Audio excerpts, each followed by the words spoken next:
Hi, my name's Luke and I'm from Melobleep, and we have an online store that creates meditation music specifically for wellness practitioners. So I started Melobleep because I'm someone that's been involved in the music industry for a number of years, but also I have a lot of experience with someone who's used meditation and therapy a lot in the last 6 years.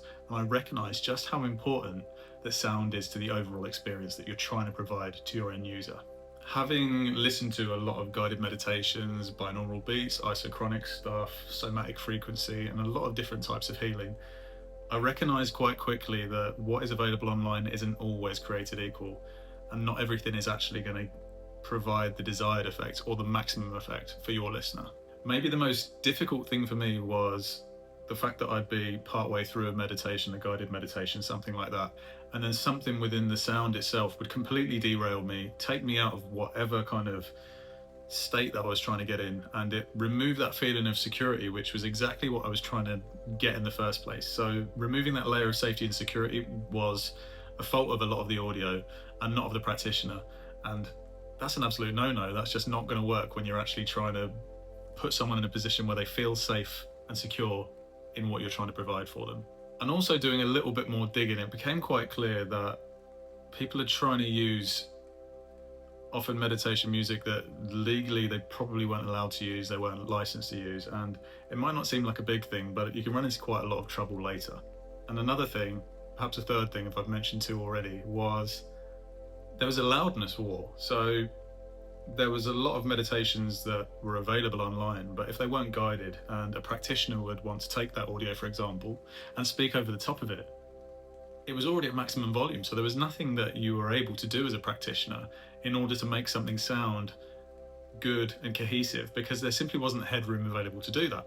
And the fourth thing that I saw, if we're on four now, was actually the activity that people were saying that the music was doing. So was it truly binaural? Was it truly isochronic? Did it really have somatic grounding properties? All of these things, when I was listening to a lot of these, felt like they were slightly up for debate. That's not to say there isn't audio out there that has really good binaural waves for delta frequencies, for example. But if that's really loud and the audio is slammed, there's not actually much room for somebody to experience that in a way that actually makes them feel grounded and calm, and actually in the kind of experience that they're supposed to be having. So that's where Melobleep was born. I mean, I was doing meditation almost nightly for a number of years. I still do as a habit, as a ritual, really, really important. I was going through lots of different types of therapy with a couple of therapists, so that included EMDR and a lot of hypnosis as well.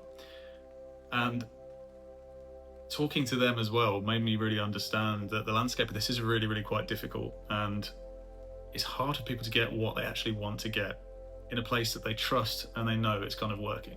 So in steps me, Luke at Melobleep. The whole thing is about making music and audio for meditation that is specific to the needs that you're looking to provide to your end user. I want to make sure people feel like they're in a safe and a secure space, and it complements what you're trying to do in terms of the service you provide to them. And you simply can't do that if the licensing is wrong, the neuroscience is wrong, the sound is too loud or too quiet or too distracting or too musical. And these are all of the things that I've thought of as somebody who is a musician that has a real interest in human psychology, has been the end user, I am the customer, and is now the provider who has 20 years of music experience and really, really lasers in on what that audio is supposed to do with every single track. And what you do get with all of these tracks is you'll get the music ready mix. Say, for example, if you're just trying to provide an experience to somebody and they just need to listen to something without guidance, that works, and I've already built that. But also with all of them, you get a voice mix as well. So the volume is slightly quieter, and there's a cut in the frequency spectrum which allows room for your voice to sit in there in a pocket, and it feels nicely layered, and it doesn't feel like you're trying to add to a sound that's already full. And that's a real problem that we have in the audio industry.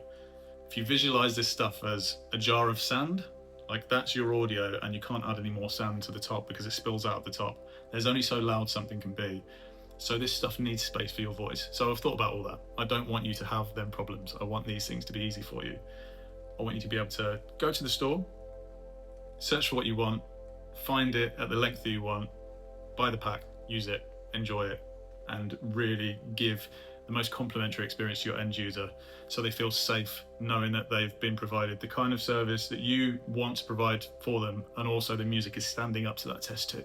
As well as making my own music and releasing it, making podcast music for B2B companies, doing YouTube intros for bigger companies like Google, I've worked with isochronic stuff quite a lot with sports companies to understand how that can help people tap into psychology and basically run faster and perform better than they were in the past. But actually what I'm kind of generally looking at is the wellness space, stuff that's more meditative. Of course, there will be kind of things that I want to deliver in the future, including stuff that's built for focus and everything else. But really my focus is on you guys as the practitioner and making sure that I can deliver things that you actually want to provide to your end users. So my aim at Melobleep is not to just provide the very best audio that is out there for practitioners that work in wellness, in therapy and other disciplines. I also want to be the most well connected with you guys as individuals. So please get in touch. Tell me the kind of challenges you have, the kind of obstacles you face, what you want to overcome, and how I can help you get there with the right audio. So yeah, the store is live. I am going to be creating more content all the time to basically tell you why I think sound is so crucial to the experience for you as a practitioner, and also for what your end user gets. And I'm looking forward to meeting many of you, talking along the way, creating a lot more content, and building amazing relationships so that we can help people together. Thanks very much for watching. Once again, I'm Luke from Melobleep, and I can't wait to meet you guys. So please get in touch with any questions, queries, thoughts. I'm looking forward to meeting you all. Take care.